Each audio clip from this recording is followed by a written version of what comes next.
Centuries ago, the Malian Emperor Mansa Musa sent his best and brightest scholars, explorers, warriors, and artisans across the great western ocean to discover new lands. They succeeded in ways no one could have imagined. Now, 3,000 years later, their descendants live and thrive on the planet of Vutoa, with plenty to learn and explore on their new home, and the Hapalocks and the Landed threatening Vutoa from afar. The calls of adventure and discovery are stronger than ever.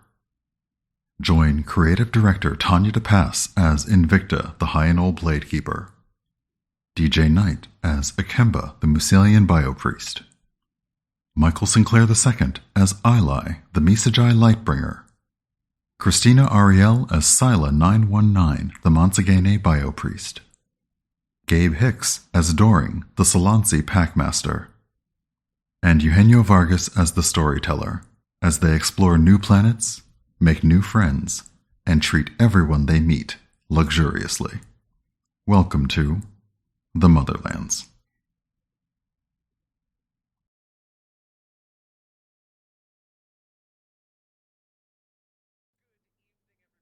Remembered to unmute on my end this time. Welcome back to episode 9 of this season of Into the Motherlands. It's the second to last episode, the penny epi, the penultimate episode. We're very excited. Welcome back, glad you're here. I am Eugenio. I am DM Jazzy Hands, and I will be your storyteller once again this evening. And to get us started, let's go ahead and go around and get everybody to introduce yourselves. Let us know who you are and who you'll be playing tonight. We're going to start right below me with Christina. I am Gabe James Games, and even though he is Gabe Hicks, I'm a game developer. I'm going to be playing your Solansi tonight. I hope that you all will enjoy the spoils that we have before you. Oh, it got weird. Okay, now wait a minute though. I'm curious how long this gonna last. Should we hop to Gabe to introduce Chris? Yeah, all right, Gabe. Gabe, you're next. Hi, I'm Christina Ariel. I am a storyteller, and you can find me as host of The High Republic. If you haven't seen it, go check it out. I am a big Star Wars fan, and I play your Captain, Sila 919. And I'm just so happy to be here, Eugenio. We have to do season 5 so they can just do this all season.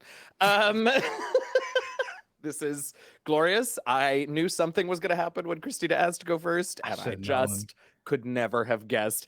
Who's next? Let's go down to Michael next. What up, what up? I'm Michael Sinclair III. You'll find me in here, also known as Ilay. Yep. Misajai Lightbringer. Yep. My pronouns are he, him. Ilays are they, them. I could give you the rundown of the entire last episode because I took notes on everything. I know exactly where everybody stood. I know exactly what kind of clothes they were wearing. I could tell you even how they smell. They smell fantastic, by the way, just to put it in there. I know all of it because I take the most exemplary notes you've ever seen in your life. And also, I'm here for the tea, so let's get it. Now, this next person has a choice to make, and I'm curious to see what choice he does make. Person in the bottom right-hand box, who I'm gonna call out as Michael, but we'll see what happens. Hey, what up? I'm DJ. I play the oh boy, Ikemba. Y'all's OG cast. It's been 4 seasons now. I play Ikemba. I don't remember the class. That's what I play Ikemba. The Musalian Biopriest. I love cheese. I have a cool soundboard where I sound hecka dope and all these amazing things. I love playing No Man's Sky. Space is super dope. You know, salute to all the DJ Nighters out there. Enjoy smoked meats. Yeah. That's what I got. I don't have the soundboard button. Yeah. There it is. Well, I'm saying as a Misajai Lightbringer, as somebody who likes tea, I feel like that was perfect. Well, I'm going to pass it over to the only person who has not spoken yet. And there is, I guess, still a way that we could switch things up. So I'm going to go ahead and pass it over to Tanya and see what she says. You mean DM Jazzy Hands? Well, that's what I'm waiting to find out.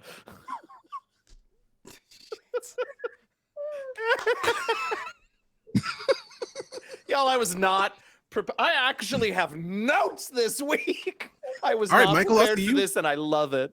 Hi, I'm DM Jazzy Hands, otherwise known as Eugenio Vargas. You can find me on the internet doing D&D. I'm a game designer. Stream Tuesdays, Thursdays on my channel.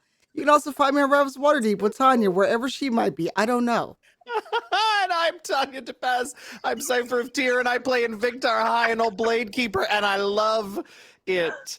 Wait, oh man, you have to do my inflection though. Oh, I do. Okay, listen, I'm far too delighted. Hi everybody, welcome back. I don't know why I come back every week with all these shenanigans, but I am Tanya DePaz. I'm Cypher of Tyr. I'll be playing your High and Old Blade Keeper, Invicta.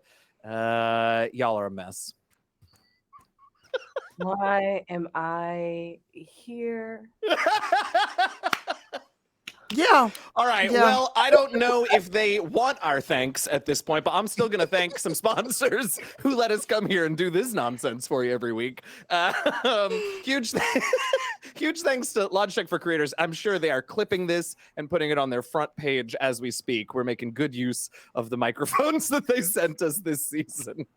We super appreciate the folks over there doing great stuff in the community. Check them out, Logitech and their partners at Blue Microphones.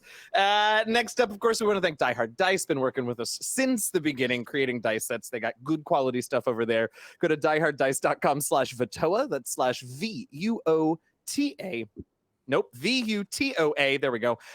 For a little bit of a discount on your order. We want to thank VoiceMod.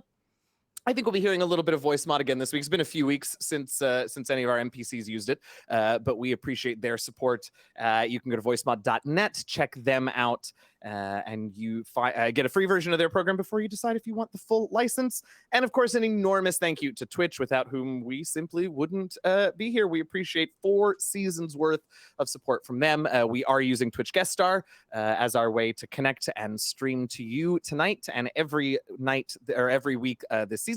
We super appreciate their ongoing support. Oh, okay. I feel like I'm me again. So last week some stuff happened, and I have not had a chance to talk to the 5 of you about the end of last week. So I can't wait for this recap and then the beginning of the episode, because I'm real curious what y'all think. I'm going to be neutral. Would anyone like to start the recap? You can be neutral. I'm not, Michael. Well, now wait a minute, but you happen to have the notes. Hold on. Though, if you're Michael today, you gotta give the recap. Don't sit there What's up? As Ilay, I want to say I stood back. I sipped a lot of tea. A lot of cool stuff happened. I went into auntie mode really briefly. It was a good episode. Yeah. There was a room, and when you look back, the stuff wasn't the same as it was before. Yep. It got weak, and then there wasn't. and it was that Wreck-It Ralph room with all the little eggs with the little. Yeah, y'all are. I appreciate this, and all of this is true, but you are studiously leaving out the first half of the episode because there was some creepy crawlies that I feel like are worth mentioning. You mean the not skitters, not antelopes, and the big knot bird, and the big knot bird that we all avoided, like literally. With spider arms. You did remarkably well. Yeah, you all stepped through that portal, and the first thing you saw, as you said, were the knot skitters. They were 6-armed, 6-legged, 6-limbed, kind of furry, almost mammalian looking, but they did have those star patterns on their bellies in a different color, all up in the trees. It was bad. So y'all took off running away. So feel free to hop in and pick up at any point. Otherwise, I'll keep going here. So essentially, we saw some not star skitters. We saw that we saw some predator animals that kind of weirded us out when we first got there. We didn't know what the heck was going on. And let's see, we determined that the wood, the trees were not steak, which is important. And then we found some sort of control room which had cameras and a place that nicely fit, an egg, like those fancy little egg holders at I've never seen one in real life be used, but I'm sure they're out there for those egg users. England when I'm there. England. Anyway, so silver stand thingies with the little spoon. You mean the Fabergé eggs? No, like the little soft-boiled egg cup things, I think is what you mean, right? Stand for your egg, and you go yeah, little spoon, and then you like crack your little egg open. But really, you should tap it on the side of the thing and roll it on its side, and then it'll peel itself, basically. So that's neither here nor there. Pro tip. So yeah, do that with the eggs. Anyway, there was some sort of recording of some sort of thing that we listened to that talked about the Star Skitters in like a way that was akin to, a game called Half-Life. I don't know if we're allowed to speak into other games, but it was very Half-Life moment of recording. This alien species might be good for some sort of use. We'll see how it adapts to something else. And then we opened the portal, and then things got all weird, and more Half-Life-y things happened. If you ever have, I want to be very clear. I have never played Half-Life. Well, you should play the first one, and you'll see kind of what I'm speaking. It sounds like we are. Yes, and I think that's. I mean, we hit all the checkpoints. Yeah. You all got there. Weird skitters, big giant bird on this high gravity planet came down. Y'all managed to hide from it. You saw some weird tentacly antennae antelopes kind of run by and trip over a strange outcropping of rock, almost as if they couldn't see it. Captain Silent 919 went to investigate the rock, found out it was just some sort of a hologram or not really there or something. Found some doors that wouldn't open. Ikemba came over, stood in front of the doors, and they opened right up. The room with the egg cup, lots of monitors that seem to be observing the Star Skitters, and that recording, which is where we're going to start again this week with that recording, just to remind everybody what it was that was said on it. So I believe it was Ikemba and Invicta were sort of messing around with the consoles and managed to call up some audio files. And this was the first one that you opened, and it said, "It seems to us that these specimens would be ideal for the new environment. The patterns upon their torsos are fascinating. We look forward to seeing the evolutionary process in a different biome to see if they indeed do match the new star system's constellations. An interesting long-term research project for this facility. We look forward to sending the first specimens through to begin populating the new home." That is where we left it and where we pick up today. So we're in a hive. Are you asking us Scylla, or is that out of character? Good question. I am. Okay, great. Then I will sit back and not answer. Where this is a hive. Yes.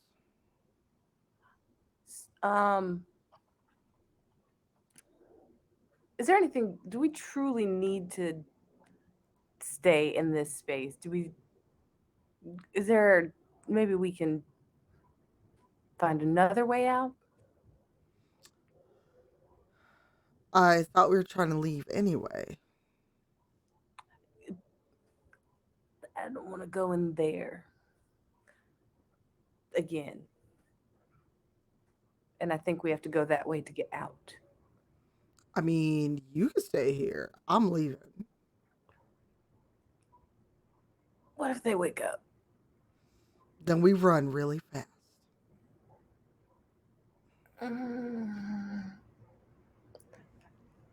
There are many, many films that suggest this will end horribly.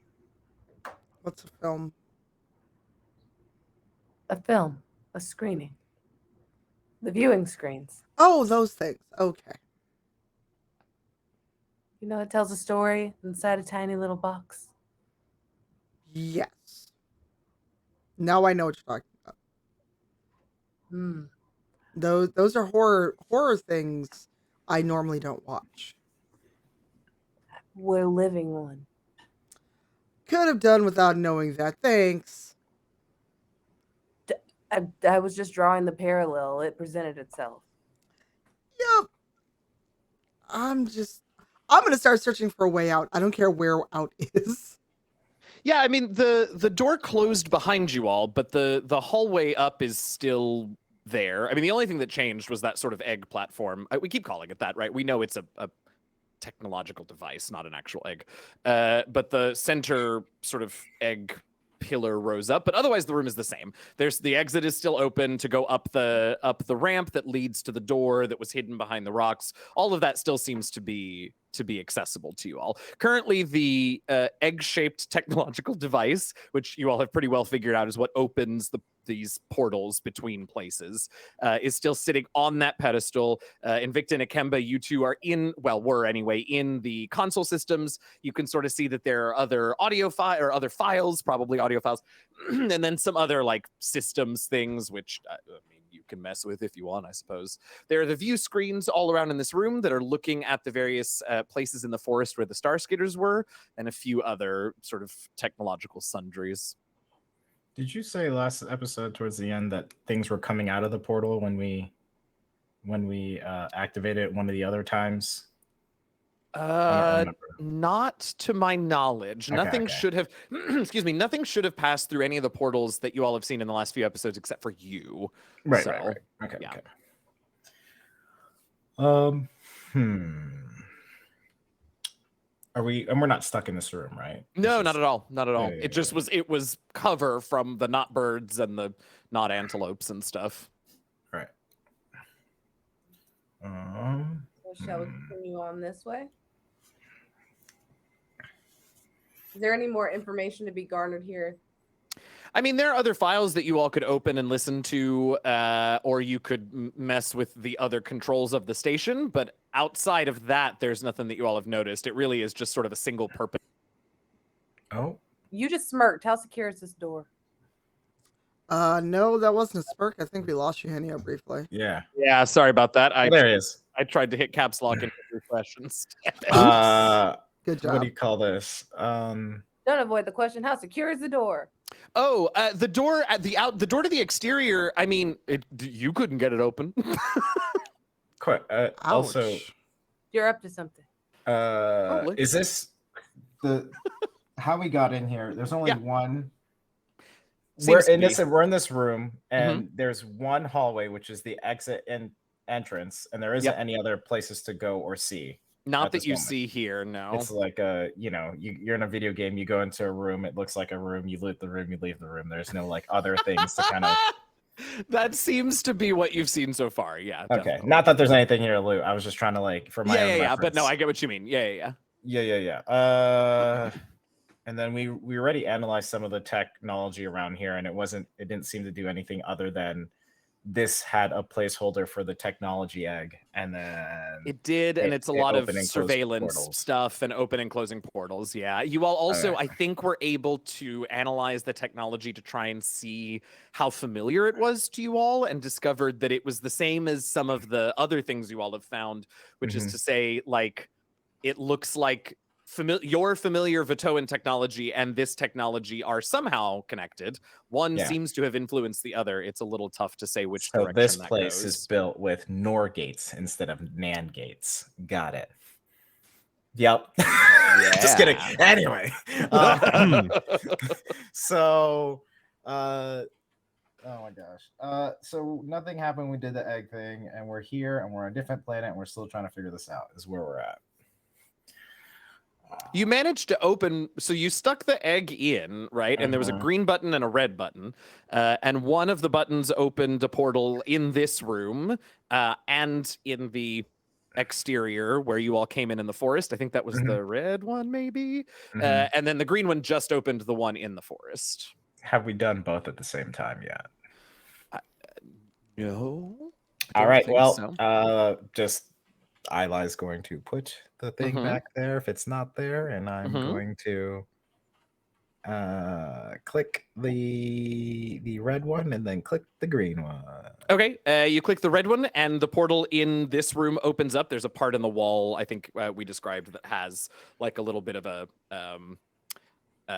an archway built into it, and the portal appears within that. And you all can see on one of those view screens in the forest where the skitters are, a portal opens there as well when you hit the red one. When you hit the green one, the portal inside the room that you're in goes away, but the one in the forest stays. I hit it in the opposite sequence. Anything different, or it's just kind of just a binary? They're in place. It and they don't seems to be binary. Yeah, you can sort of the second time you hit it, if the portal's like you hit green once, it opens the one out there. You hit green again, it closes. All right, no sort of sequencing has changed the kind of how they. Okay, cool. Doesn't look like it. No. I don't know what to do. I don't know what this is supposed to be. Should we just explore this area then, if this is yielding no important results? Why? Carry on. Why don't we just go back to the forest and hail Torch from there? Could we perhaps, yeah, we can try that, and maybe also, I don't know if it's our communicators because the technology is different, but maybe there's a way to hail Torch from these consoles as well, and maybe do both.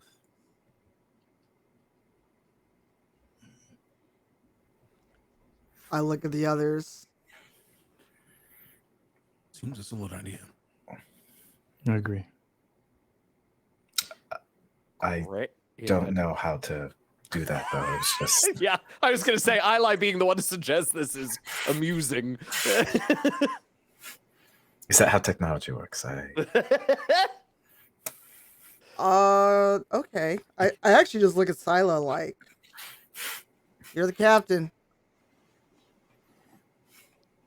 So with this portal, can we go through this portal? Yeah, it's the same one that you've gotten to. It's the same kind of thing that you've gotten to open up every time you all have activated the eggs on its own, right? Which you all know how to do, right? You did it with the one in the Batantu tunnels by accident, right? And then the one that you found in the Starskitter labyrinth opened up a portal to get you all here in the first place, right? So you all also know how to open that portal without this pedestal. What this pedestal seems to be doing is sort of, it's able to open multiple ones and doing some other things, but Yeah, you do kind of know how to work these. What's that? Force field with the guy in the. Yeah. Yes. Which I will remember for a long time. So I think with Silas just gonna press the thing to open the portal to the forest. Okay. Might as well start back this way. Yeah. So one in here opens. You can see on the screen. One in the forest opens. Go into the forest. Sure, why not? Doring? Yeah. Is it dark outside? It is getting towards dark. Yeah, you all got here a little bit after whatever midday is on this planet.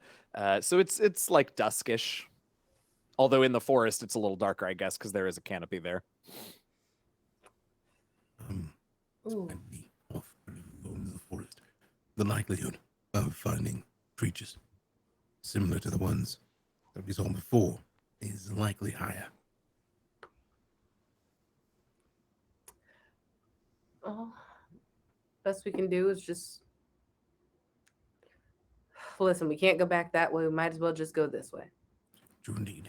Solid. I think our survival chances are a lot better in this direction. All right. So the portals are open. Are you taking anything with you? Taking the egg with you? Are you? Yes. Okay, great. If there's any files or any data I can grab before we go, I will do that. Yeah, so you can do, I mean, it depends on how long you want to spend doing it, right? There aren't any obvious like external ports for you to plug in like storage devices, but you can definitely, at least with the pads that you have, you can sort of wirelessly scan some of these additional audio files and stuff on there to take back with you if you want. It just might take a little while, but I mean, not more than 10, 15 minutes probably. I'll give it 10 minutes tops. Okay, grab what you can in 10 and then, yeah. Now I'm thinking about the division when you wander by and suddenly there's an audio file. I can just leave them on the street. Oh, should have known. Yeah. Okay. Great. So you'll grab what you can grab in 10 minutes. Anything else? Even with, Go ahead, Christina. so even with having no like connections to Torch or any of those communication devices. Can Silas still like download information? From these computers, you mean? Yeah. Oh, from these computers for sure. Yeah. Like to like herself. Yeah, as long as you're getting them from consoles and terminals in this room. What you can't do is access like Torch databases back on Vutoa, but you can take stuff from this room. Sure, you could help Invicta with that.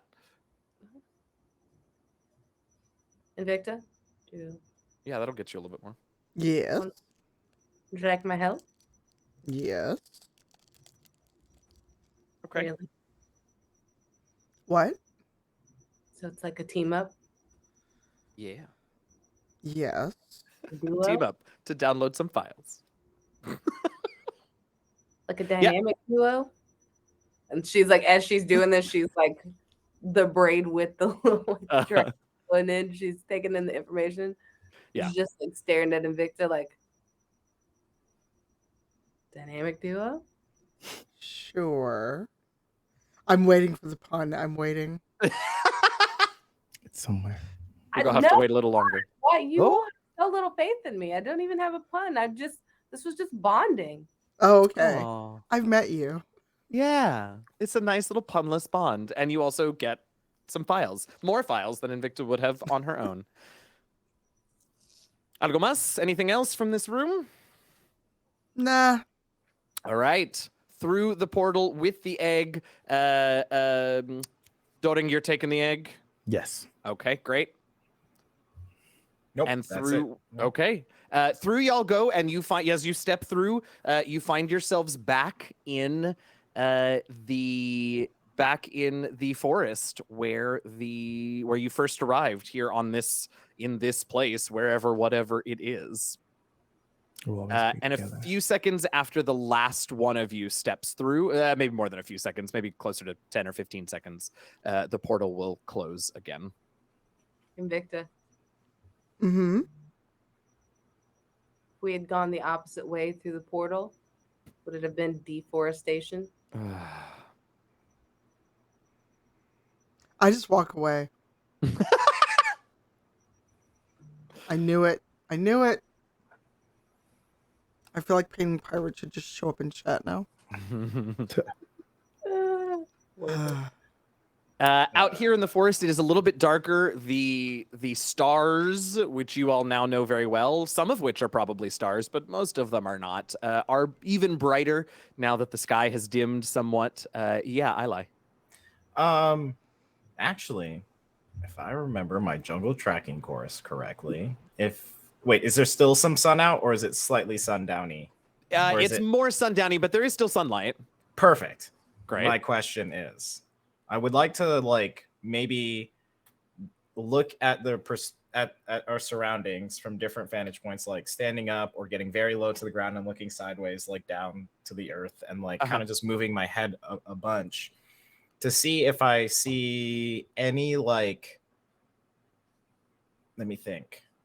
If I see any humanoid or things or animals we haven't seen, any tracks of former things being here, not something that's probably been here in the last 30 minutes or the last week, but something that was paths maybe created for a long time ago, like the brush or the trees growing in such a way that I feel like perhaps a long time ago there was a lot of foot traffic in one certain direction or not, because we have no reference point. We don't know. The only thing we know is something installed something here. Mm-hmm. And other than that, we don't know which direction to go in this we know it's a bigger planet, or at least a more dense planet. Yes. I'm just trying to ascertain if there's any sort of patterning from nature because of outside, disturbance. Yeah, I like it. Sounds like survival to me. As always, pitch something else if you want, but sounds like a survival pool. Pick your virtue, your utility D4. You all see Ilay they're sort of getting on the ground and they're looking around and they're sniffing the dirt and who knows what else. What are the rest of y'all doing?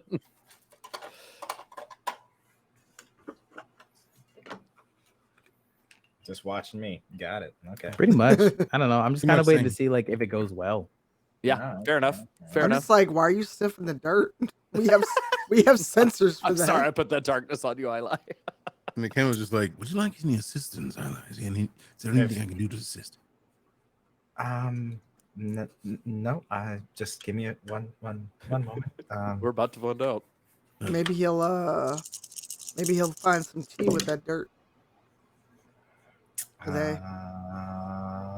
I have done a. Is it 4 and above? Is a success? Right? Four and above is success. Okay, so I have 2 successes then. Okay. You do ascertain like a. It kind of looks like a game path to you, right? Like maybe those weird not antelopes sort of travel through here on a regular path. But it does look like it's like an animal path. You actively do not see any indication of like sentient humanoid passage through this forest or this area of the forest.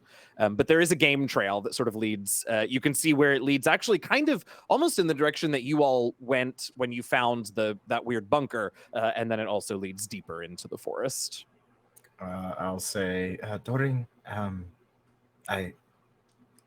better at tracking people than I am, fauna. Do you perhaps see what I'm seeing, and is it something that we should pursue? There's nothing else to go by, but I feel like you'll have a better eye on it if we continue going forward. I think it is worth pursuing because this is a very different place than we come from. So we have to relearn the rules of this place. It is good to make assumptions for safety, as long as we keep in mind we might be completely wrong. Sure, I agree. You're doing well, Ilay. Doring will like tap him softly on the back. Oh, friendship. Thank you. Thank you. Why is that so weird? It's always got to get there. Are you not dead? Do you not get enough praise? We can work on that. Well, and Doring will like start walking ahead, but like with you next to them. Come on. Doring, since Ilay pointed this out to you and the two of you are looking together, the other thing that even with 2 successes I should mention that I didn't is that you can see a little bit of a marking in the ground where the portal appeared. It's not like, a deep rut or anything, but you can see a little bit of an indication that the portal was there even after it's closed. Is the ground like warm? Like, does the portal generate heat? It's actually kind of cold. It's a little bit cooler than the surrounding dirt. That's concerning. Okay. Yeah, kind of just moving ahead. I don't know, this absolutely. Place is messed up. Yeah, you can head deeper, following this game trail deeper in, and as the light continues to sort of fade, the stars, real and bioluminescent, just get brighter, and it's really, I think it's probably very beautiful. You all are actually standing there underneath a bunch of 6-legged creatures, so I'll leave it up to you whether you're able to find the beauty in the moment. But it is just, a vast canopy of stars, and it's beautiful and unsettling because, like everything else here, you look up and you see stars in a way that you recognize, but you see none of the familiar shapes or constellations or guiding stars in the sky. So it's just all a little wrong, but it has its beauty in its way. You continue down, and as the sun fully sort of goes below the horizon, the sounds of really any forest, I guess this doesn't necessarily change wherever you are, the sounds of the forest at nighttime begin to come out. You begin to hear more calls. More frequently do you hear off of the path the sound of creatures moving through the brush. Undoubtedly, there are even more times that you don't hear the creatures moving through the brush. It's the light from the stars and not stars is enough to just barely see by. Of course, you all have access to lighting if you all wanted to do that, but you continue on deeper and deeper. What are we hoping to find? What are we looking for? What's the plan? Can you jog my memory quickly out of character? Did we discover what planet? So we're still on Vutoa, correct? I mean, if you are, there are more moons than there used to be on Vutoa, and the stars are in different places. And we have not discovered what planet we're actually on. No, not at the moment, although I don't know that anyone's really made a concerted effort at that yet. Depending on what we see as we go along, I would like to figure out where we are, because it's bothering Invicta quite a bit that she has no sense of where she is other than not Vutoa.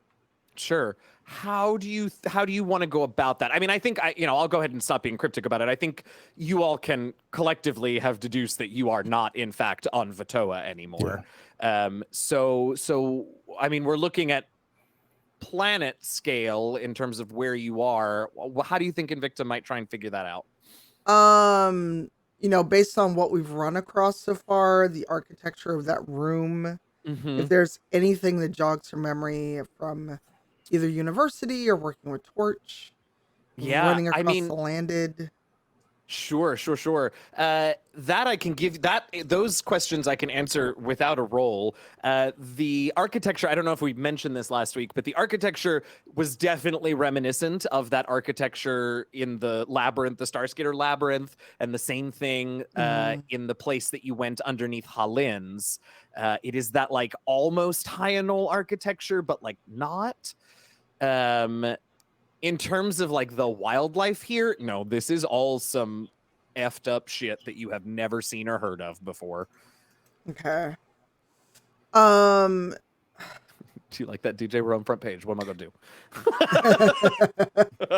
I just like the censorship of the first and then not of the second. I'm pretty sure the second one's okay on front page. The balance was fantastic. Just anything she can think of, or find anything she finds and then presents it maybe to Scylla to see if Scylla would know. If Scylla can access any kind of data banks outside of her own. Well, unfortunately, right now she can't. She's cut off from all of Torch's databases because you're out of comm range too. So yeah, what's up, Scylla? The files that we just uploaded, are those not now local? Those are, sure. You want to try and search through those and see what you find? Sure. Yeah. All right. Why don't let's see. You have access to most of them as well, Invicta. So, Invicta, why don't you put me together? It could be investigation. It could be something like that. And then based on your successes, you will upgrade Scylla's utility die for her pool at this. I'm going to do a science. That's what I'm going to do. Okay, great. Yeah. I'm going to do a heckin' science and then information. Yep, makes sense. Scylla, you can go ahead and start putting your pool together for this too. And we'll just, Invicta's roll will modify your utility die. All right. And my utility is still 4? It is a 4 for this one, yeah. Okay. Not me picking up the heaviest dice I own.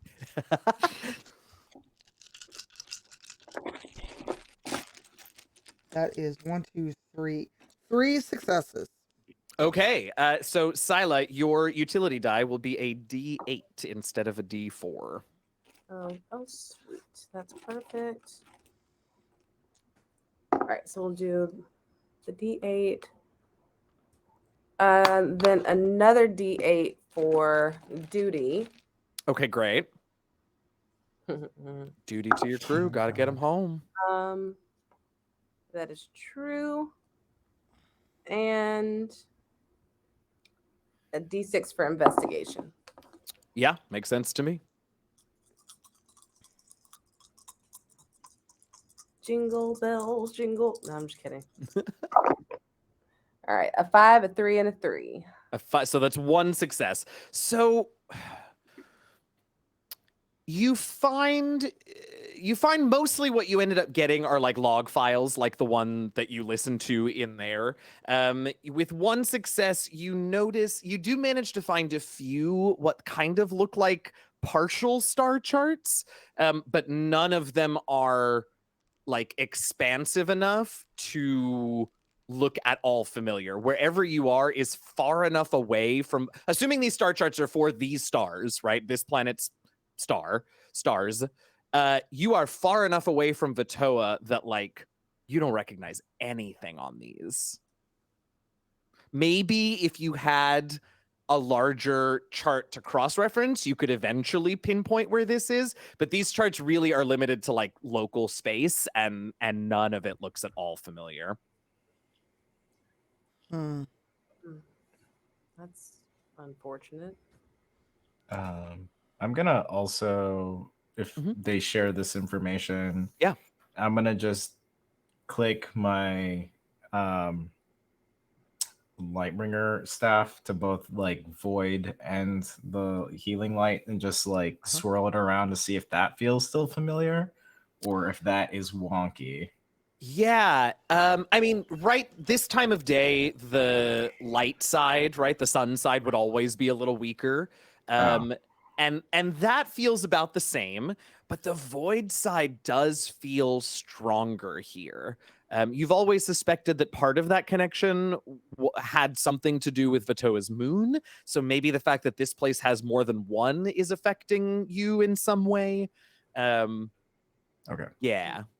But it also is very, I mean, obviously the light of the stars is a big part of it too, so it feels different, but not so significantly. Different. Yeah. Cool. Yeah. We're not so different, Moon and I. As you all have stopped here at this point, you can, as you are sort of looking around, and Invicta and Captain Silent 919 are working on star charts and things, and Ilay is swirling their staff. Doring, I think you then, since you saw it back at the previous location, would also notice that here you see something that looks like a portal marking on the ground. We'll go investigate it. Yeah, I mean, it looks almost identical, though, to be very clear, you can look around and see that you have not somehow just walked in a big circle. It's not the same one. But it looks like just potentially another portal opening. If you want to make like a survival or something like that kind of pool to get a little more, feel free. And I also or somehow help with this because we're since you're swirling the staff, if you want to do a survival to try and increase Doring's utility die, that'd be great. Okay. And while they're rolling things up, Ikemba, anything? No is okay, obviously. None as of yet. Yeah, great. And just the survival roll, you're saying? You can sail utility D4 and value as normal. It's just your successes will increase Doring's utility. Got it. We love teamwork. And I'm going to use information for the value. Great. Yep. And then survival. Like that's great. That's an easy one. Love it. There you go. Mine's community survival. Yeah. Oh, I like community for a teamwork move. I like that. For me. Just one for me. Okay, so that's not going to increase. So go ahead and do a D4 for your utility die, Doring, as normal. Okay. You're very busy with your staff. You know, that's a 4. Okay, so that's 4 successes. Yeah. Let's see. With 4, here are the things that you notice. One is that now that you think about it, the sort of population density of these not skitters was high at the previous portal site, thinned out a little bit when you walked away from it, the first time when you were walking towards the bunker, or this time when you were walking deeper into the forest. The skitter population, or not skitter population, thinned out a little bit. It seems higher density here again. So maybe these portals are specifically in population centers for them. The other thing is that it feels, I mean, it's hard to tell, right, really specifically, because this is just a different planet with different weather and different gravity and everything else. But it does feel like this, the ground by this portal marking is also a little bit cooler, and in such a way that it kind of feels like the portals maybe opened and closed at the same time. Ooh, Doring will pass that along. Interesting. And like when we were opening them, they weren't opening and closing at the same time. It was always like one or the other based on what button was being pressed, right? Yes. I mean, when you pressed the red button, the one in the room and the one outside opened at the same time. Yeah. But you didn't know. In fact, you didn't notice that there were any other portals on any of the view screens. But I mean, who knows? Weird. Okay. I will also say, well, no, I'm not going to say that yet. No, you should. Yeah, Say I'll it. give it another Say 10 it. minutes or so. Is there any markings of any other bunkers around here or something to the, or any like cameras? Because there was cameras in the other place that was fixated on a portal. So I will go. I won't make you roll about the bunker. You haven't seen any other like. I mean, maybe they're hidden differently, right? But you haven't seen any other like wrong rocks or any sort or wrong really anything that would be concealing a similar bunker. If folks want to put together, if anybody wants to put together something to look for cameras, I would buy that. I'll just mention it because I ain't a tech person. Yeah, but, fair enough.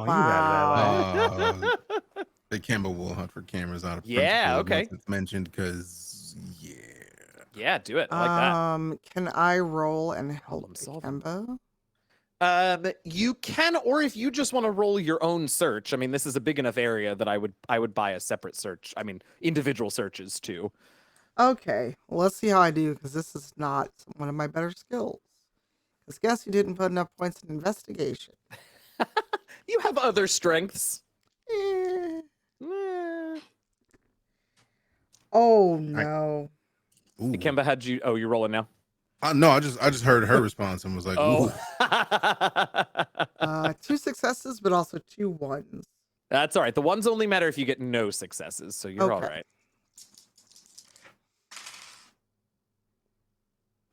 2 successes. 2 successes. All right.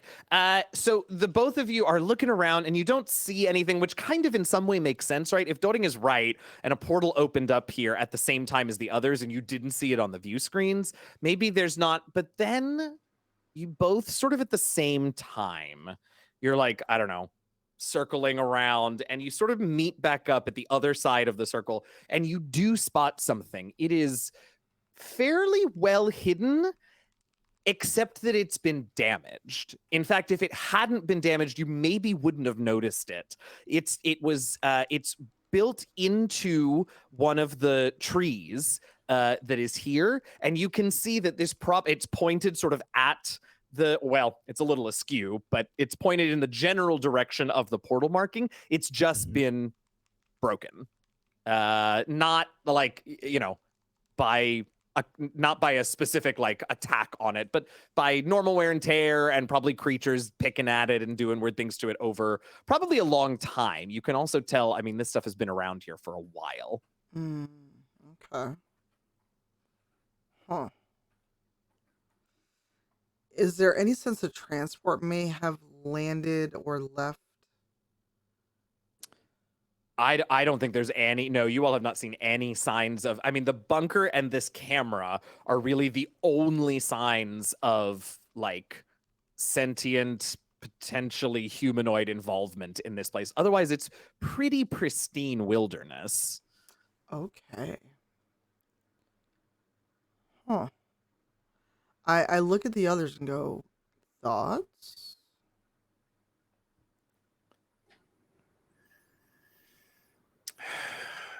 Doring is still relatively surprised, like we haven't run into more sentient life. The portals being a different temperature, the difference of the density of the air. So he looks like he's a bit out of sorts because then he feels like every rule that he's learned is starting to be wrong. And it is like when you say any thoughts, Doring is like kind of like looking around with his hand on his pistol a little bit. He's having a real moment here. This is I did Vutoa, great. The hell is this? These Mm-hmm. Yeah. The camera looks at it and with his hand on his pistol and just like, that makes sense and I agree with it. And then he just put his hand on his blade, just ready as guess the camera that we saw, do we see if it has a line leading anywhere?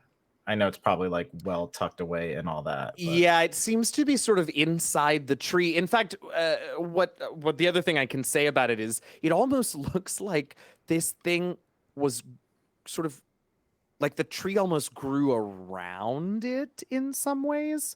So any wiring or connectivity or whatever is inside the trunk of this tree. Oh, okay. Just seeing if you thing. Captain? May I do something that's not eco-friendly? That's what I was gonna do. But oh boy. Sure, yeah. By all Please. means. Wonder Twin powers activate, whatever you want to do. Ikemba, can I borrow your weapon? You want to borrow my blade? Yes. Would it make you feel all right? No, it's just the first. Like, yeah. Interesting, but here you are. Here's mine. I just hand it like, what's wrong? Great. I was like, Ikemba's just blown away. Like, this is the first I've seen you request. Any weaponry, really.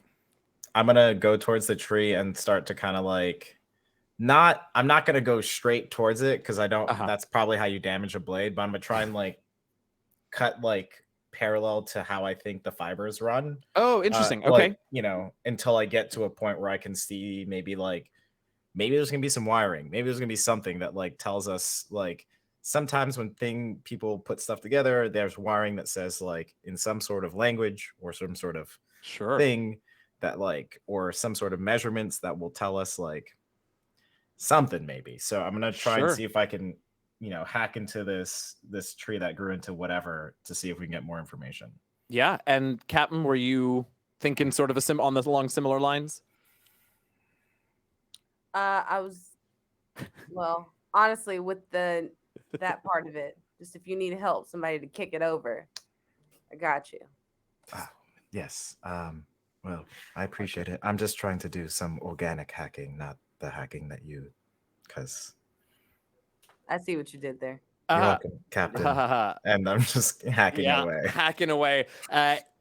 As you continue to sort of swipe at this tree, these dull thuds of the blade against the bark, the forest around you gets a little quieter, as if everything sort of hears this rhythmic sort of drum beat and is listening and holding its breath.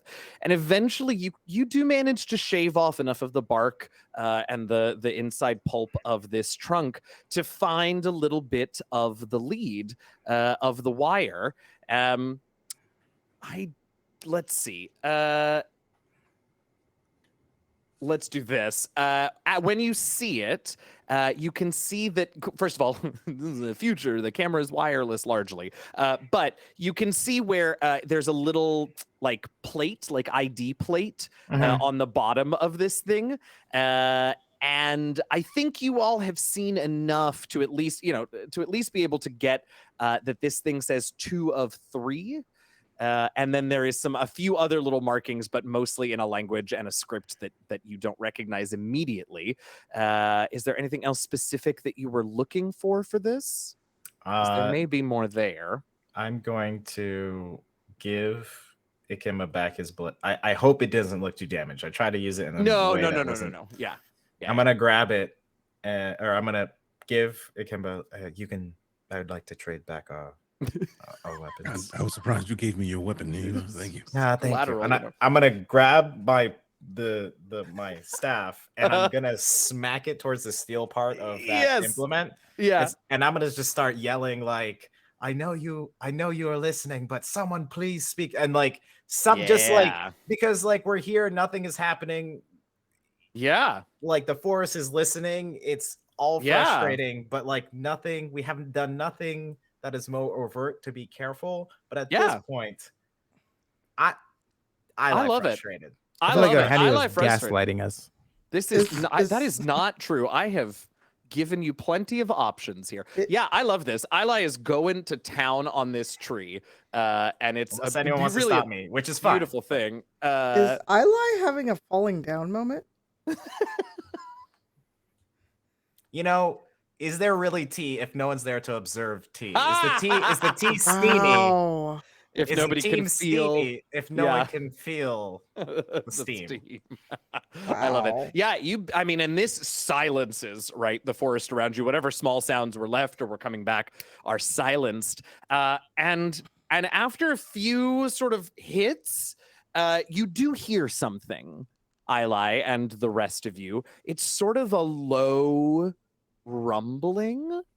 And you realize very quickly that the ground underneath the five of you is vibrating ever so slightly.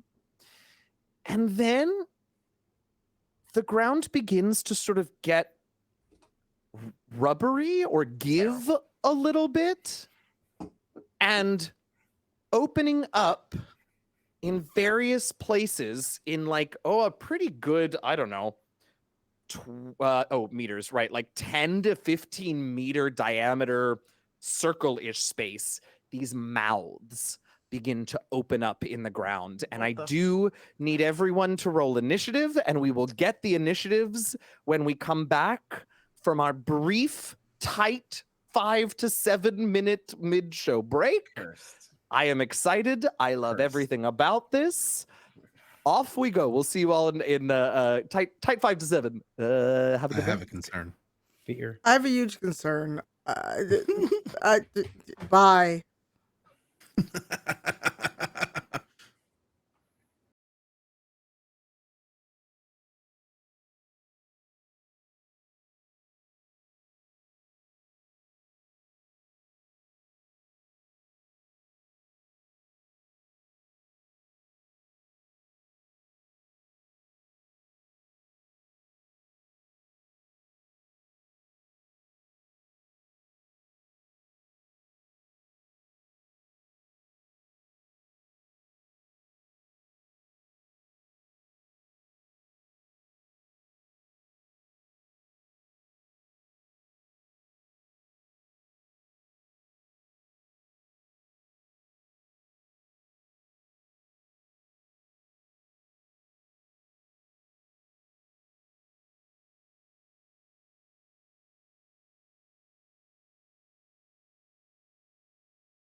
back, everybody. Thank you so much. Oh, I was a little early. Welcome back, everybody. Thank you so much for hanging out and sticking around. The crew has angered some ground mouths. I don't know what it is yet. We'll find out. Ilay was making some racket, just trying to get something to respond, to do something, and well, they got what they asked for, in a manner of speaking. The ground began to sort of get a little rubbery, almost bouncy, and some mouths began to open up on the ground around them. Invicta, you are the first, somehow that feels right to me, the first to react to this real weird new situation. It is your turn here at the at the top.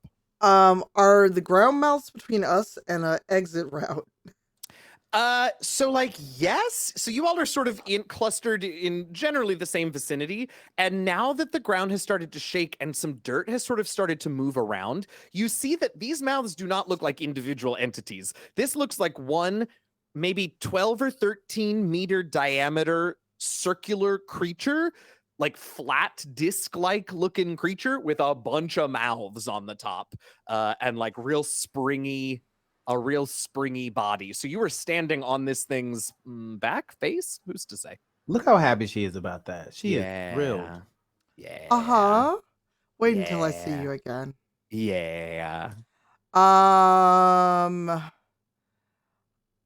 Actually, I forget. Talking, I don't have to spend any points, right? No. Nah. I mean, listen, you want to give me a dissertation, I might take an action from you, but no, you can yell to your friends. Doring.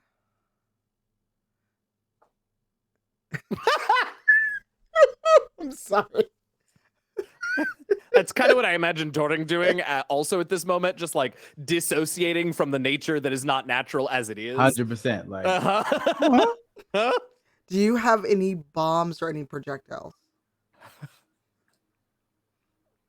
You know, things to throw the gaboon. Yeah, I mean, got the gun for got sure. the blicky. Because Invicta doesn't have anything she can shoot or throw unless we somehow got grenades and nobody told me. They didn't tell me neither. Haunted. So Ground's haunted. You can stab it. That's too many mouths to be near my furry behind.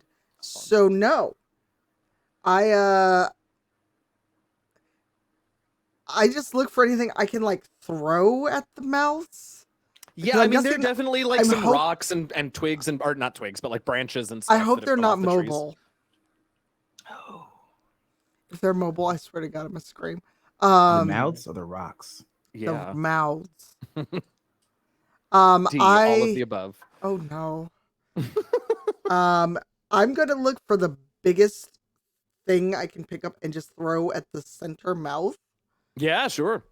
That'll be I think either a targeting or a vigor, since you're like trying to pick up a heavy thing. Is what makes sense to me for that. I have so many points in vigor.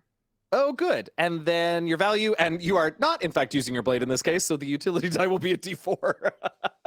Well. This is the most foolish thing I've done, but my best value for this is wisdom. Listen, wisdom can be the lack thereof when we use it, if we need. Ain't nothing making any sense right now. So. You know? At all. All right, here we go. Okay. Wow,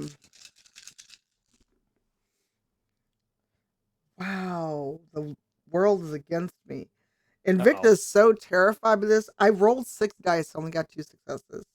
Okay, 2 successes. We're gonna call it. We're gonna call this big rock that you have. We're gonna call that 2 damage because it's an improvised weapon. So that's 4 damage total. And basically, what happens is you miss the mouth and hit it on like the back. I don't want to use words like flesh or whatever here, but like the back bits. Yeah, well, the back flesh. And what happens is you watch as this rock, which is a pretty sizable rock that you sort of like and pound down, sort of like sinks into it almost, and then Sproing is like almost like you threw it into a trampoline, is launched up in the air. And you know what? Let's see. 1, 2, 3, 4, 5. Oh no. And Silent 919, will you put together a dodge, like a grace or an awareness pool for me? Because this rock is coming back down on you. So you're going to need to get out of the way of this. Well, Invicta, you will still have, after this is resolved, you will still have one action left if you want to move or throw another rock. I don't know about that after this rock. Can I use my action to actually save Silo? Oh, that's interesting. Let's see. Silo, how'd you do? I'm rolling vigor, so Okay. I got 6 on a d6. Okay. So did you roll a utility d4 there? Give me that as well. You didn't roll anything Maybe it'll be besides a your 4. vigor? No, he just said one thing, so I'll just roll. You can always add a value too. Whenever I ask you for a pool, you can always add your values. That's a 2 on the d4. Okay, so since that's one success, so then Invicta, if you want to use the whole of your second action to knock Sila out of the way of this rock, that is fine with me. That's no problem. I will be doing a heckin' vigor. Okay. And to go with that vigor, I will... How did I make this character with nothing in glory? Good job. Faith, because all I got is hope right now. I can save her. I like that. I like that. All I got is hope. You know. I like it. I like it. 2d4. This creature is next, and then it will be Ilay's turn, just so we're ready. Ooh, that's much better. That is 4 successes. All right, yeah, without any problem, you tackle Sila out from underneath this bouncing rock, which bounces a few more times, but the gravity being higher here, the bounces sort of aren't quite as vigorous as one might expect. And then... How does this work? Wait, did you just ask us that? And then this creature begins to... The back of this creature where you all are standing begins to ripple, and then it launches all 5 of you into the air, again, as if on a trampoline that was like that somebody bounced while you were on. Somebody cannonballed into the trampoline that you were standing on kind of thing. You were all launched up into the air, and 5 hungry-looking mouths open up and begin to chomp to try to bite all of you on the way down. Yes. Hate it. Fair enough. So if everybody can put together some sort of, again, I think grace makes the most sense here, but you can talk to me about other things, but a pool with a value, a skill, and a utility D4 to try and get enough control over your trajectory to not land in a mouth. And I will be rolling up the mouth attacks. You keep talking about sense. Disrespectful. This what? Disrespectful. Yeah, well, churlish.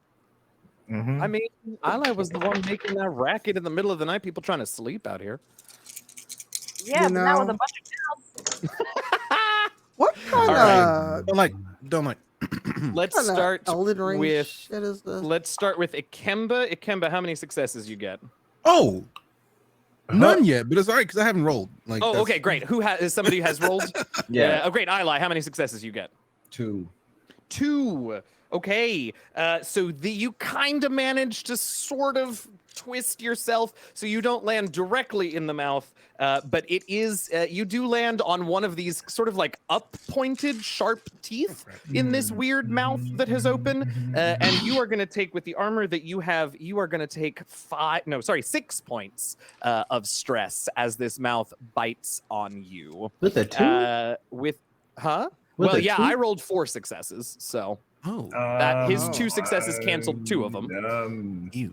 We haven't done no resting, right? And then his armor, not recently. Cool. This might kill us. We shouldn't die. Doring, how many successes did you get? 1. 1. Same thing for you then. 6 stress as you land on a mouth tooth thing. So how do we do stress? Can you Yeah, so will you explain that to me? So this is all physical damage, This is all physical certainly this stress. is but also this is certainly a horrifying situation, and so splitting that damage between physical and mental seems fair to me. If somebody wants to talk to me about social stress, we can talk, but I don't really see it in this particular situation. And how is it that it can be split up? However you want. Bless. Okay. Yes. So this is physical and mental. Yes. Cool. Ikemba, how many successes what's that? My physical max is a 6. Oh. Oh. Ikemba, how many successes? 3. 3? Yeah. All right. You managed to like wiggle yourself out of the way of the mouth entirely. You take no damage. Silent 919, how many successes?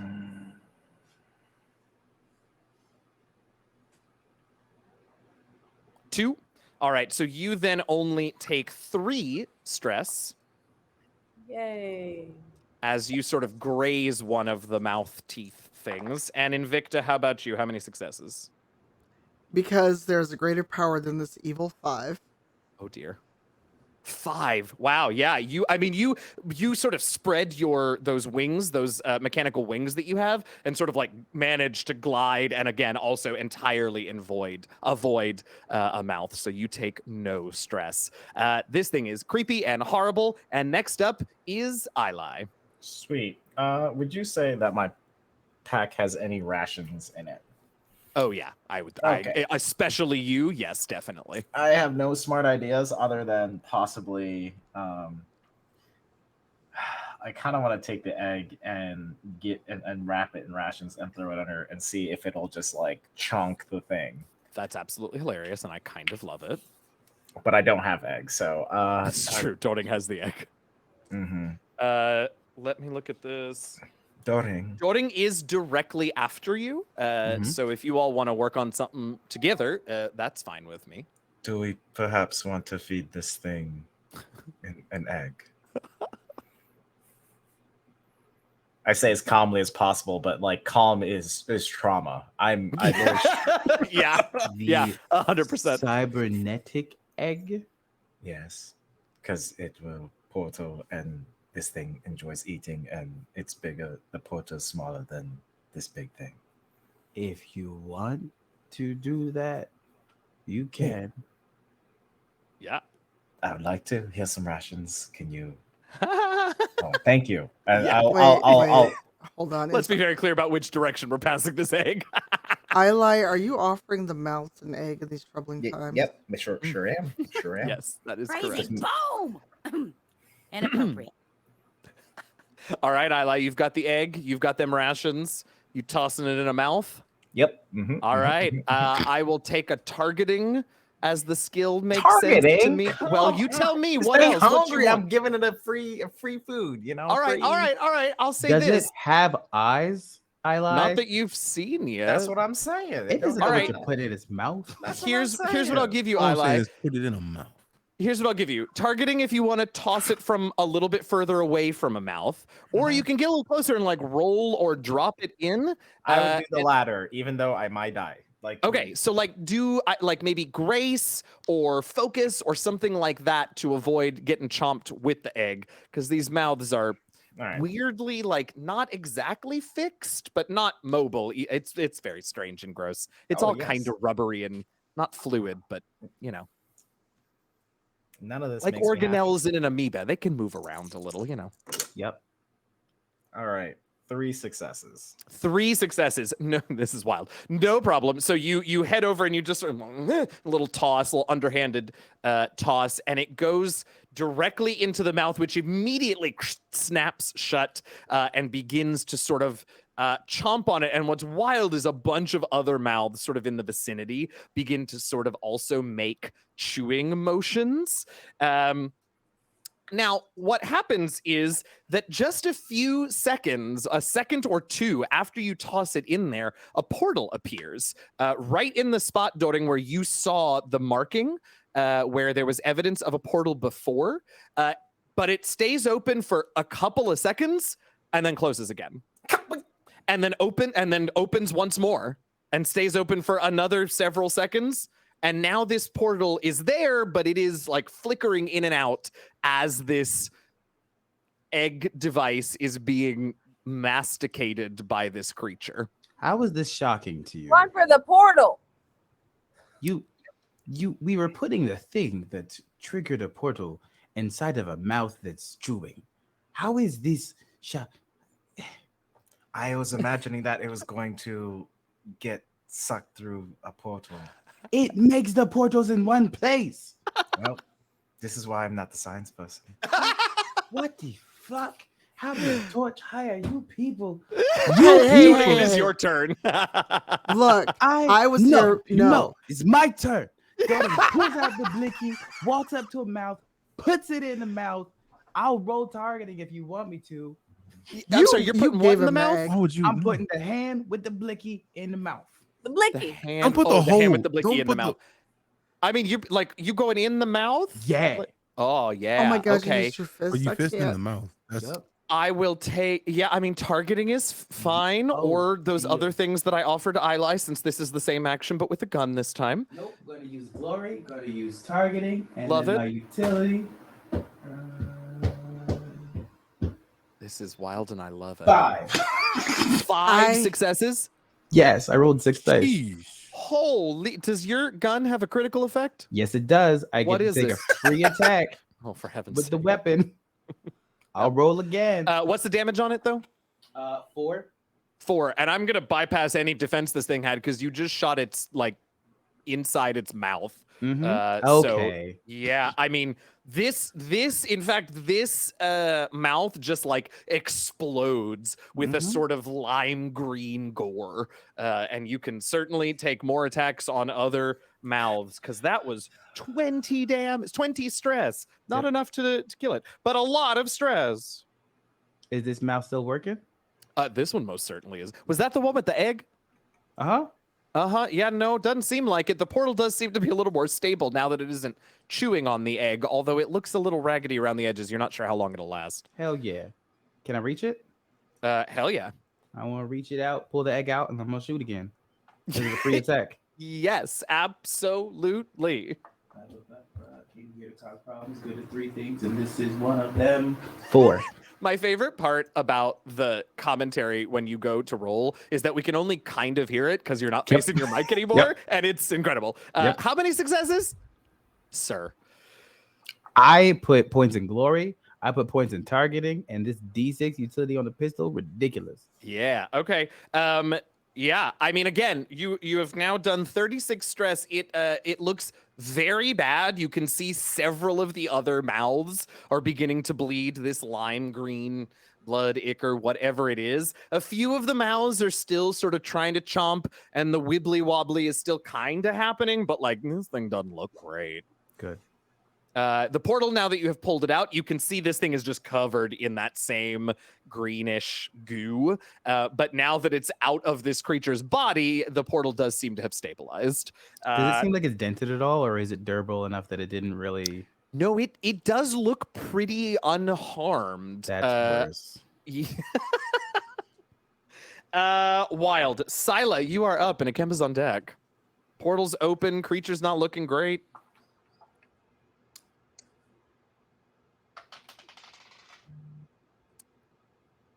Oh no! There's the smile. There's the smile. I'm so ready for whatever's about to happen. Sila is gonna wait for the portal to start blinking, and once she gets it solid, she's gonna jump through it.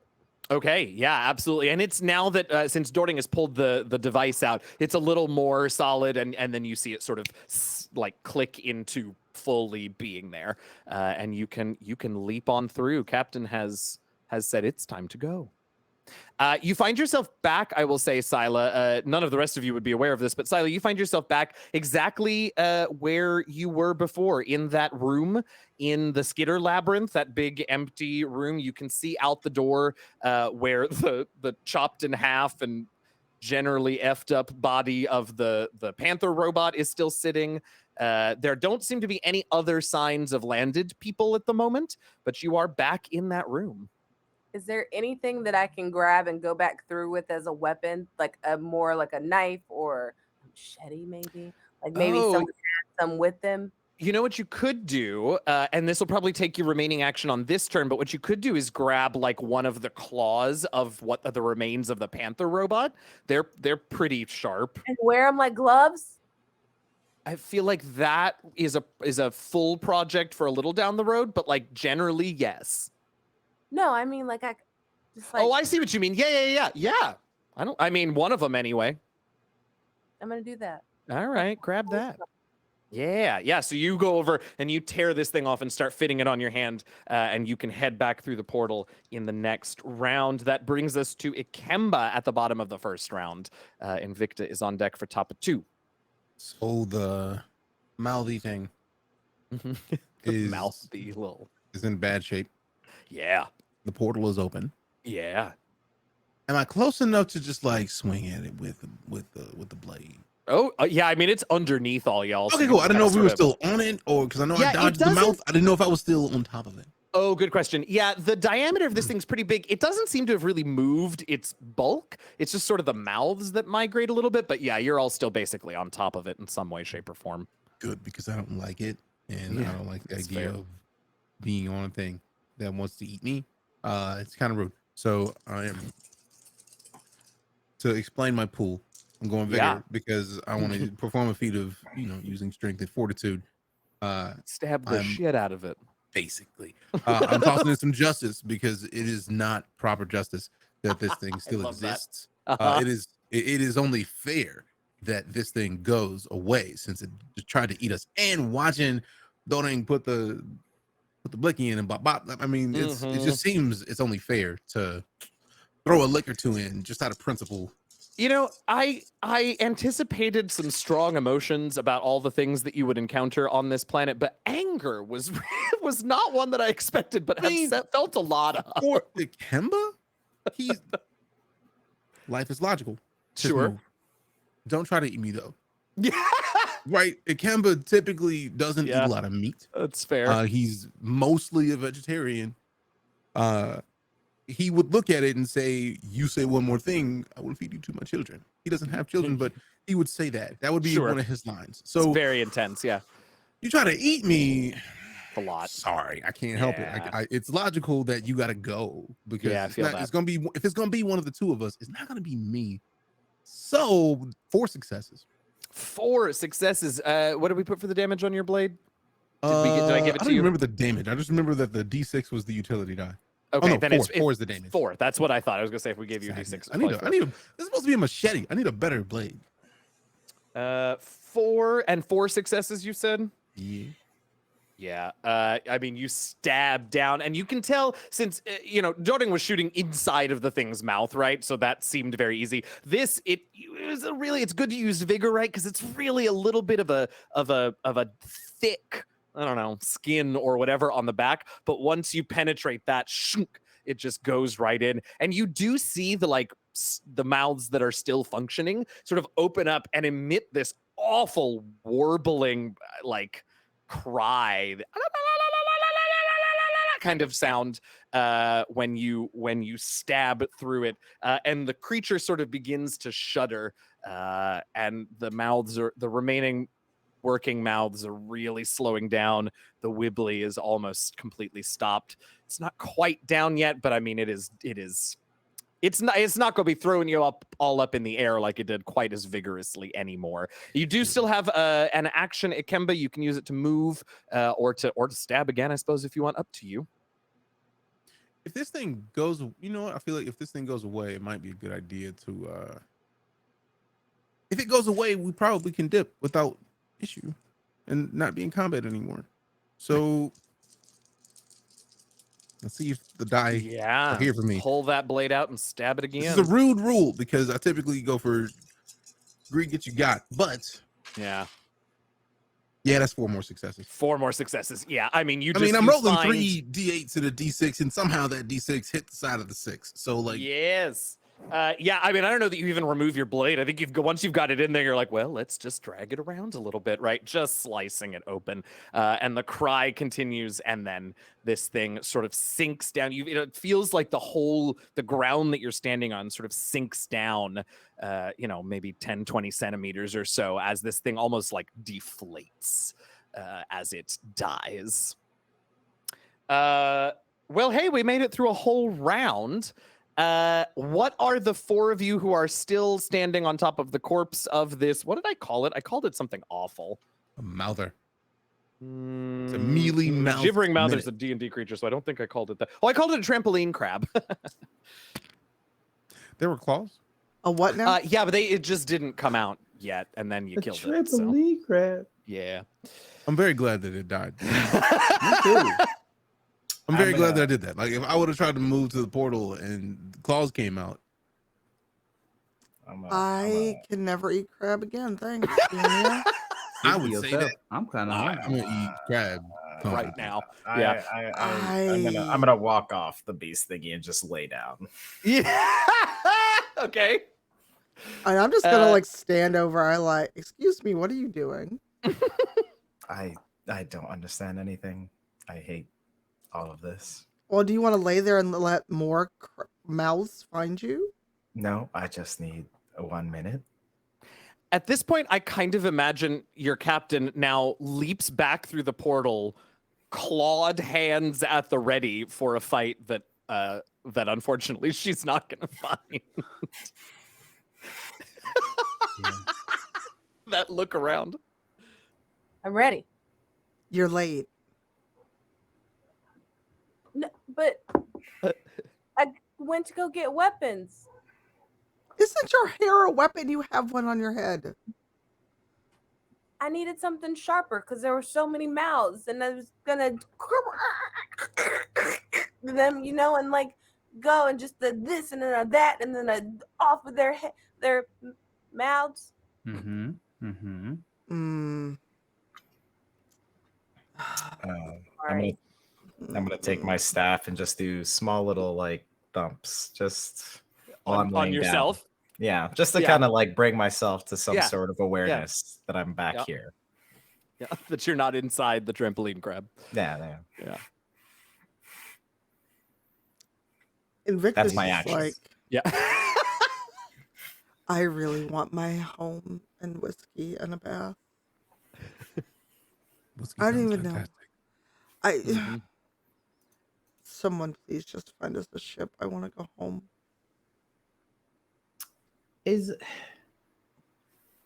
Are there any buttons or is there anything on this ship that not on the ship, on this egg that we haven't messed around with enough that might potentially change where it's sending this portal? Because it's the same places every time, correct?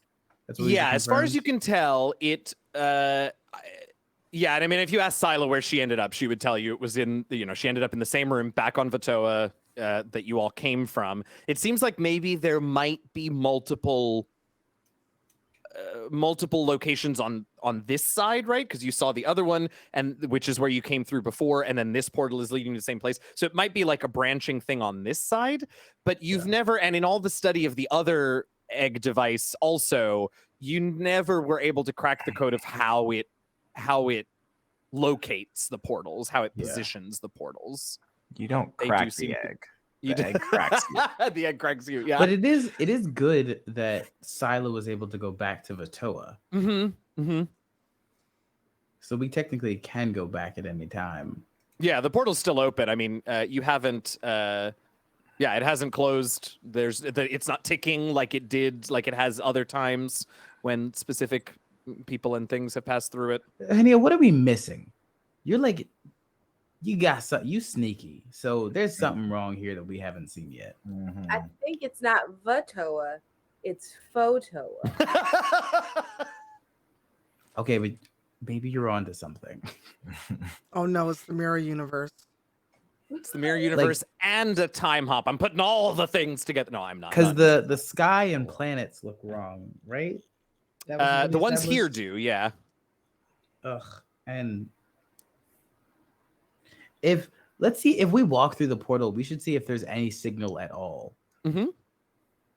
Yeah, well, so remember in the underground. Skitter Labyrinth, the comms also were cut off from long range stuff. You all could communicate with each other down there, but the long range comms were also offline when you got underneath that mountain. I want to test through the portal if short range communication works at all. Like if a signal can be sent through that. Yeah, portal, yeah, it can. It can. It does work. Yeah. Oh God, I'm more confused that it worked. No. I say that if we know that that'll get us back to Vutoa, where Silo went, we use that because we don't know where we are. We can't call Torch. And after this jungle sprouted a mouth, I'm done. For what it's worth, you all also do have some information that, like, with Torch resources might be useful, right? You have partial star charts that you could maybe compare to larger databases. You do still have some research log files that might contain other information, right? So it's not like you're coming out of here completely empty-handed if this is what you decide to do in this moment. Yeah, that's true. We do have something that we can go off of.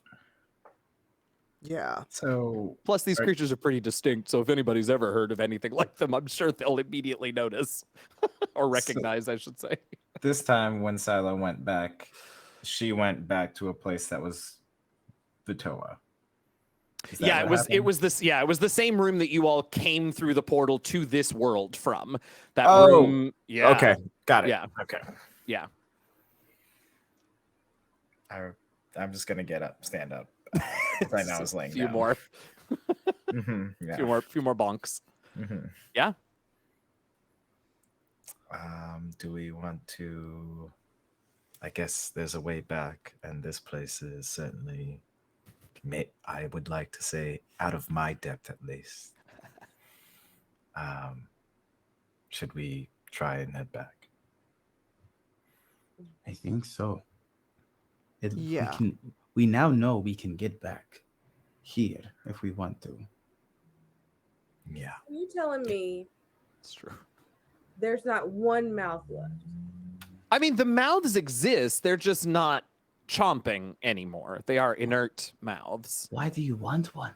I just want to participate. I mean, yeah. Listen, the whole ground underneath you is technically this creature. You could stab what you want. You didn't have to say all that. That's yes. So I agree. But he did though. You did. And really now did. I'm gonna have nightmares, and I already don't sleep. I got a baby. Now you want to give me nightmares, so I can't even sleep then. Dang. I mean, you did say you wanted to participate, so This got that's real. technically participation. Yeah, That's a participation trophy. I didn't expect them under my feet. I expected them on like a vine. Oh yeah, no, nah. They are the Listen, I love me some alien species that bear little to no resemblance to anything in our world. Because why should life evolve under any of the same patterns elsewhere? There are scientific reasons. Don't come at me, Chad. I know, but scientific reason. If we have to suffer I'm probably not sleeping tonight either. But B, I would like some of its teeth as a souvenir. Hell yes. Why are you? It makes it worse when it has teeth. Yeah, and all the also mouths like have now it's with you. You can have that souvenir and always be reminded of the trampoline crab. Oh no, that I'm tried going to eat make you. some jewelry out of it. No. Yeah, I mean, absolutely. If you want to take a minute to extract some Sure. teeth from a mouth, yeah, sure. Sure. Oh, I just freaked myself out. I was gonna say, I'm surprised you got through all of that without. But then I thought about the fact that I really need to go to the dentist, so that was smart. Oh of me. no! Well, all right, yeah. So Invicta carves out, I don't know, a few teeth.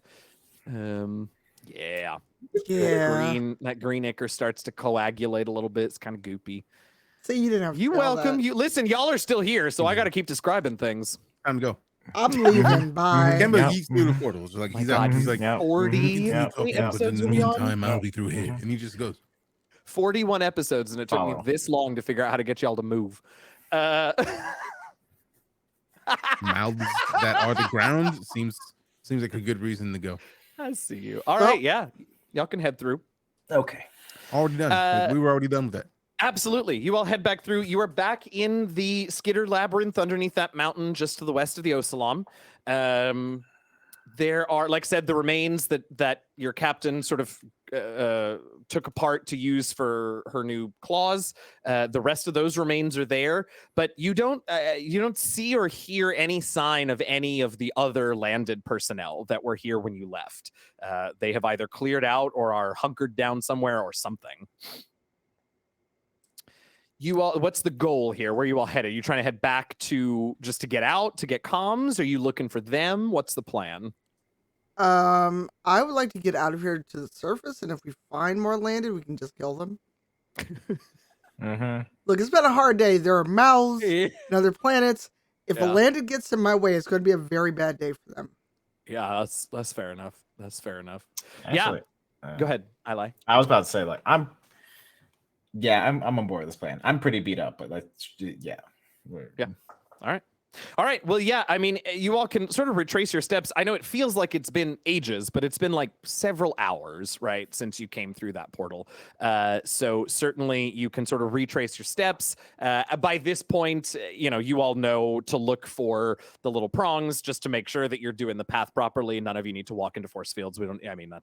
That's all fine. You all have gotten good at this. It takes, I don't know, maybe 20, 30 minutes to get out from under the mountain. Anything else we should know about on this little traversal? You run into no landed along the way. You may probably see signs of them, right? You see drag marks where that poor scientist was sort of dragged out of the room. You can see some other footprints, but it looks like they have retreated from this position. Anything else going on while you're walking through before you get out of the mountain labyrinth? Yeah, Ilay. I wish a landed wood like a kitchen cabinet. I swear to God. I know. Anyway, no, there's nothing. Okay. All right. As soon as you get out from underneath this mountain, you know immediately that comms signals have been restored because as soon as you get out of the mountain, and this seems to happen when you all go through portals, but you hear what sounds like an automated communication signal that is being sent to all communication channels.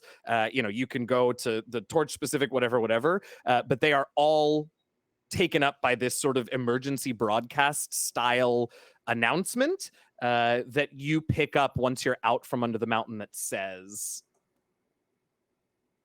"To Torch HQ immediately. This is a priority 1 red order. Repeat. Attention all agents. Secure transport and return to Torch HQ immediately. This is a priority 1 red order. Repeat." And that just continues to play. Now, all of you are employees, agents of Torch, and no matter what bits and pieces of your training you may have forgotten to this point, you know 2 things. You know that a priority 1 alert or a priority 1 order means that there is an emergency occurring that is endangering Torch. Oh. The red portion of the order means that this emergency, you should expect violence or some sort of physical danger when addressing the order, and recalling all planet side agents to Torch HQ. None of you have any memory of that ever happening. I'm gonna die. Wow, just yeah, is our craft still there? Because we did land in a craft. Yeah, so you all can sort of hustle out. It's dark now, and so you do see skitter constellations on the sides of the canyon that you all need to go through, but they don't bother you as you all head out. And your transport is just outside that canyon, right where you left it. Okay. I will use probably one of my pilot things. Yeah. I am going to Because I can use the escape plan thing because we are leaving, and so it does like all the pilot things are kind of maneuvering stuff, like between escape plan talent and hold it together girl talent. Right. Let me look at your escape plan again. That one is how to get out. You can quickly assess any DR1 awareness test.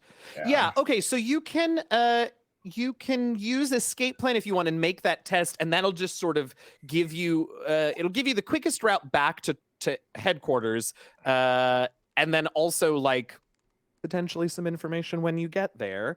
In terms of the hold it together girl, blah blah blah blah blah blah. Oh yeah, I mean nothing is immediately attacking your vehicle, so that one's probably okay at the moment. Cool.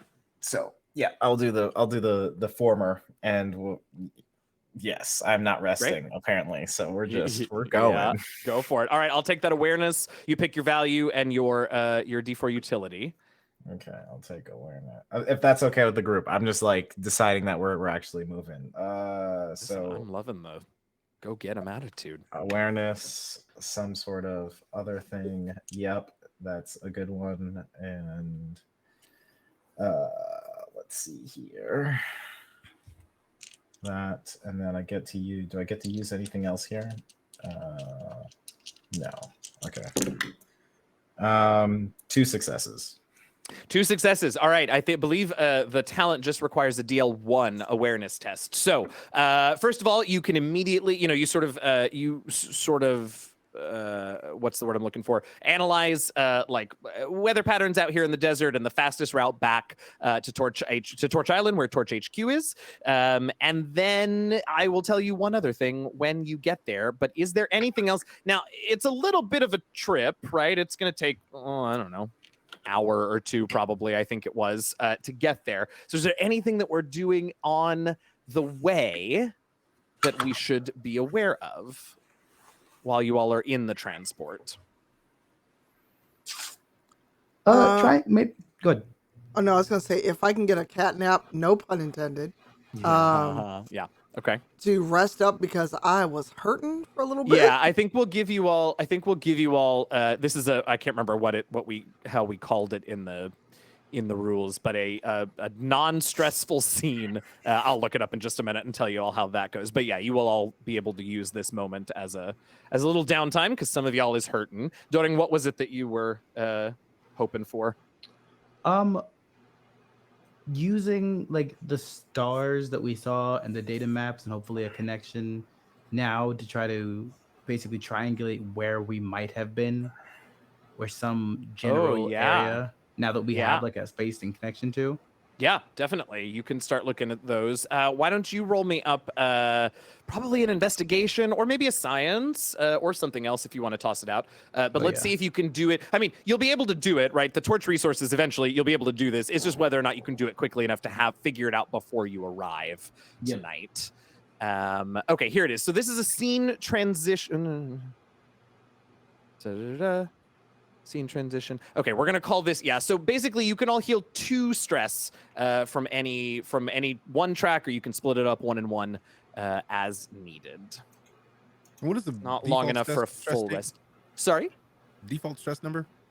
It's like different for everybody. Your max is different depending on how many points you spent on it. How many advancement points you spent on it. Doring, how was that pool? 2. So you sort of start in the Vutoan system, right, and move out, and you get dozen or so light years out and still have found no match. Wherever this place was, it was far. Wow. Farther, probably, I would think, than any Vutoan has really traveled at this point.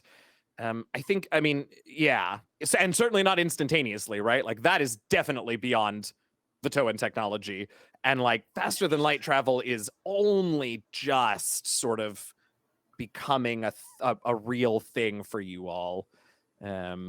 Interesting. Yeah, so it was far away wherever this was. Anything else on this ride? All right. Ilay, you are piloting the transport, and as you begin your approach to Torch Island, there's a weird light coming from the island. And as you sort of crest a ridge, you see that Torch HQ is on fire.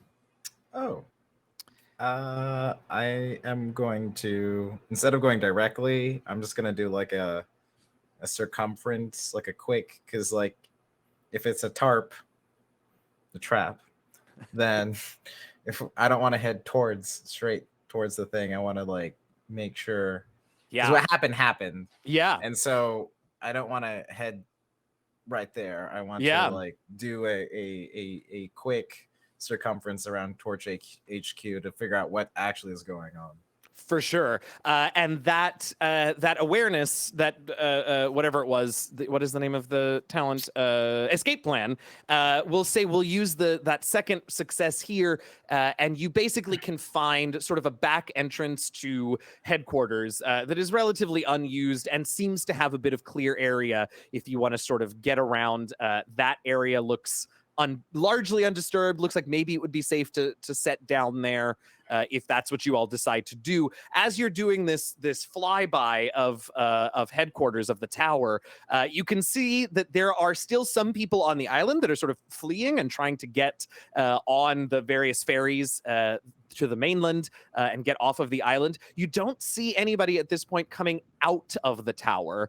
These are mostly there are a few other things around Torch HQ to supply it. Don't see other spaceships or other like invading forces or something around us. Not within visual range at any point during your fly around. No.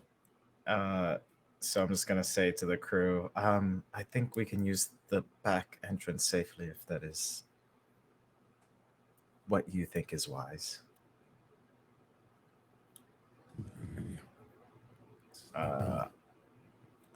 I'm going to do the equivalent of a skirt into just bring that thing in aggressively to make sure that we're not getting hit or anything like that. Yeah, and you really don't see any signs of any kind of threat out here. But once you sit down and can sort of see this back entrance and see the various, windows along the tower, the interior of the tower is dark, and occasionally you see flashes of light as if from weapons discharge. And that's where we're going to leave it for this week. Well, stressed. Stress is a good word for the thing that our characters have as an indicator, because I'm stressed. Oh yeah. Good. I mean, no qualification. Good. Hey, thanks so much for hanging out with us this week, y'all. Thank you, Five, for playing. Things are getting exciting. We're rolling on into our finale. I love it. Thank you all who came to watch, who came to hang out. If you're listening to the podcast, we appreciate you too. We will be back next week, next Wednesday, 7 Eastern, 4 Pacific, for the season 4 finale of Into the Motherlands. What in the hell happened at Torch headquarters while these fools were off running around some other planet with trampoline crabs and not antelopes? We will find out soon. Let's go around and let everybody know who you are and where we can find you and support you between now and our finale next week. Yes, DJ, we can start with you. As a heads up, I actually didn't want to be started with, but I'll go. Oh, okay, great. Cypher's having issues with her headphones, so she's getting a hissing and she can't hear us.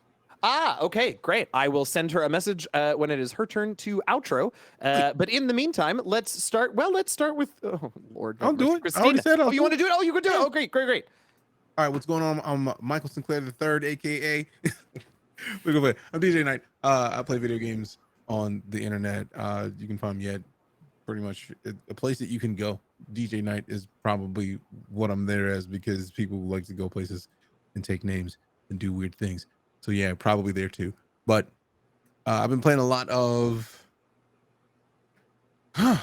stuff actually. Marvel's Midnight Suns. It's surprisingly very good. Like ridiculously very good. Michael Jai White is the voice of Blade, which you can't really get more fitting than that, because Michael Jai White. If you know what I'm talking about, and if you've seen Black Dynamite, it's awesome to have Black Dynamite talking to you while you're getting ready to do a mission with like Captain Marvel or something. It's nice. But tomorrow I'm going to be heading to the Game Awards with probably host. Tiny Pass. We will be at the Game Awards. It's gonna be awesome. I'm gonna shut up. I'm DJ. I'm Ikemba, Museli, and Bio Priest. You're awesome. Thanks for hanging out with us. Well, let's go to Michael. Hi, I am DJ Knight, aka King Charcuterie, because the meats and cheese. You can find me there. I may make names based on that right now. I may make a name somewhere in there called King Charcuterie because that sounds like me. For real, for real. Thank you. Michael Sinclair second. You can find me at Michael Crits everywhere. I play lots of Magic. I also am in a D&D podcast called the Faeforge Academy. We drop new episodes every Friday. It's very exciting. And then I also am part of the Nuts and Bolts podcast, Magic Gathering podcast about Standard and Pioneer. Those are all the things that I'm mostly doing other than being here. You can find me Michael Hertz, like I said, on Twitter. And I might get more serious about doing the streams because I'm getting very serious about Magic. So there you go. Heck yeah, love that. Christina. Hi, my name is Christina Ariel. You can find me on the interwebs at Christina Ariel. That's KrystinAarielle. And you can also find me on Star Wars, the High Republic show on StarWars.com. We should have a very special holiday episode for you very, very soon. And also go watch Headless. It's on YouTube. It's free, 10 episodes. The longest episode's like 20-30 minutes. So just hammer it into your day. You will thank me later. It'll be your new favorite thing. Oh, yes. So I have on the Companion app, which is a sci-fi app that shows you behind the scenes interviews and things with the cast of Stargate and Star Trek. So I am going to be doing a sit down with Chris Judge, also known as the voice of Kratos. So it'll be myself, Chris Judge, Joelle Monique, David Bianchi, James David Powell, and MJ Slide. We sit down and we have a talk about elevating Black voices in sci-fi. That should be out on the 10th. Look for the trailer on my social media in the next couple of days. It's really great because it was a really honest conversation. I think it's really important. And I hope that you all will watch it and enjoy it. I talked a long time. Sorry. No, don't you apologize. It's all good and exciting stuff. Gabe.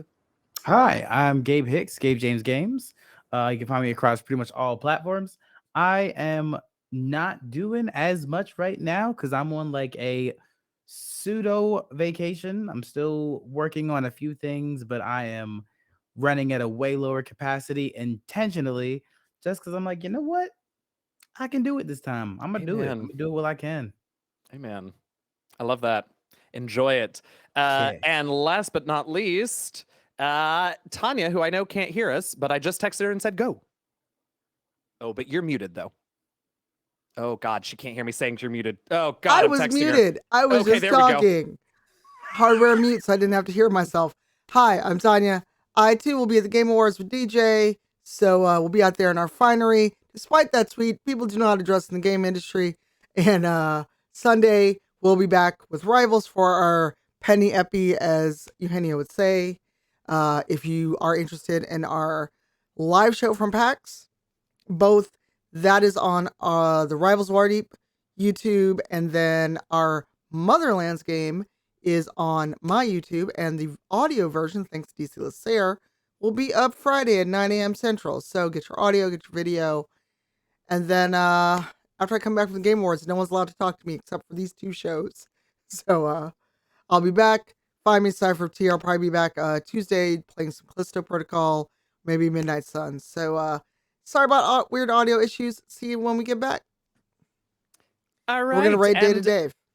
Okay, and I'm Eugenio. I'm DM Jazzy Hands. I have been and will continue to be for one more week your storyteller. It has been a pleasure running us through this season. You can find me on the internet at DM Jazzy Hands, mostly on Twitter and here on Twitch. I stream Tuesdays and Thursdays. You can come hang out with me in the afternoons. And then other than that, it's just Motherlands and Rivals, which we've already mentioned for shows. Exciting news that we're going to start rolling out about my podcast that I'll go ahead and tell you all because we made some decisions today. I think I've mentioned before that we recorded the 10th and final season of my 6-year campaign on our podcast, and we are going to start releasing those in January, and we're actually going to do live premieres of the videos of every episode on my channel on Wednesday evenings. So if you're a Last Refuge listener and you're caught up or can get caught up by January 11th, we'd love to have you come hang out in our channel when we premiere the videos every week. Follow the show Twitter, DND Last Refuge, and we'll put out some more information on there very soon. Thank you all so much for hanging out. We got one more of these, so we will see you next week for our season 4 finale, Wednesday, 7 Eastern, 4 Pacific, right here at twitch.tv/Cypher of Tier. We're going to go hang out with Day to Day for the rest of the evening. Thank you so much for being here. Stay safe, stay healthy, and happy gaming, y'all. Bye.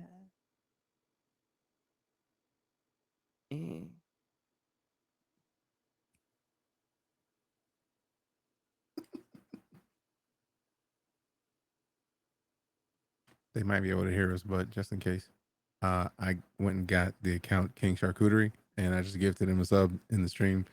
I can't type in there because I have to verify by phone, and my account is already verified by my own phone. But King Charcuterie exists.